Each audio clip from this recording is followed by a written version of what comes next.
वो पूरे कॉन्फिडेंस के साथ झूठ बोलता था, जम के लफाजी करता था, रोने की अच्छी एक्टिंग कर लेता था और साठ गांठ करने में एक्सपर्ट था। आज हम बात करेंगे कि कैसे झूठ, नफरत, लफाजी, जुगाड़बाजी और साठ गांठ के बलबूते एक कम पढ़े लिखे, सनकी और ओछे आदमी ने कैसे एक भरे पूरे देश को तबाह कर डाला। प्रणाम अलैकुम दोस्तों, ये कहानी है जर्मनी की और उस दरिंदे का नाम था एडोल्फ हिटलर। अगर ये कहानी सुनाते समय आपके दिमाग में और कोई चेहरा आने लगे तो ये आपकी प्रॉब्लम है। तो आइए शुरू करते हैं। हिटलर जिस पार्टी का मेंबर था उसके सामने फंडिंग की समस्या थी। पार्टी के लीडर भी बूढ़े और कमजोर हो चुके थे। ऐसे में अपने उद्योगपति दोस्तों से बहुत बड़ी फंडिंग का जुगाड़ करके हिटलर ने पार्टी के पुराने नेताओं को साइड लगा दिया और पार्टी का सर्वेसर्वा बन गया। हिटलर के एजेंडा को आगे बढ़ाने के लिए इन उद्योगपतियों के अखबार दिन रात एक धर्म के खिलाफ नफरत फैलाते थे।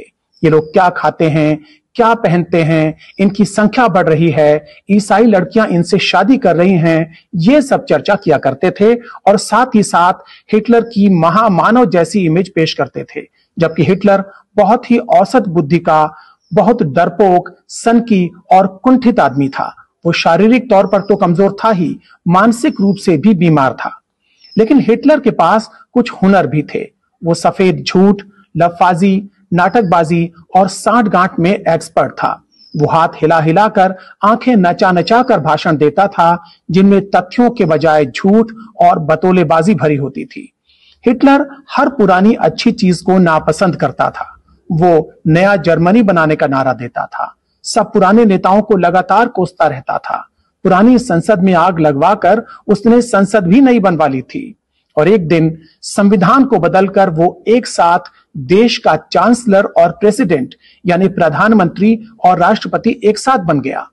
हिटलर ने अपने बारे में प्रचार करवाया कि उसकी ऑफिशियल शादी नहीं है, परिवार नहीं है, वो खाएगा तो किसके लिए। लेकिन वो खाता भी था और अपने दोस्तों को खिलाता भी था। मीडिया उसके बारे में कहता था कि वो बहुत कम सोता है, बहुत कम भोजन करता है और पूरा समय जर्मनी के हितों के लिए काम करता है।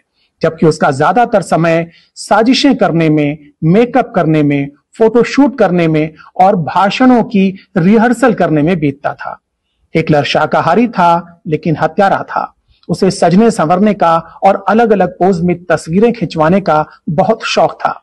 वो बच्चों के साथ फोटो खिंचवाता था, लेकिन उसने लाखों बच्चों की हत्या करवाई या उन्हें यतीम बनवा दिया। और अब हिटलर का अंजाम। अपनी हार नजदीक देखकर हिटलर ने अपनी प्रेमिका समेत खुदकुशी कर ली। उसके दोस्तों और साथियों को 20 साल तक ढूंढ ढूंढ के सजा दी जाती रही और जर्मनी को तबाही से उबरने में लंबा समय लग गया। हिटलर की कहानी हमने आपको इसलिए सुनाई ताकि आप और हम मिलकर उस दरिंदे को लानत भेज सकें और फिर किसी हिटलर को पनपने न दें। जय हिंद, जय जगत।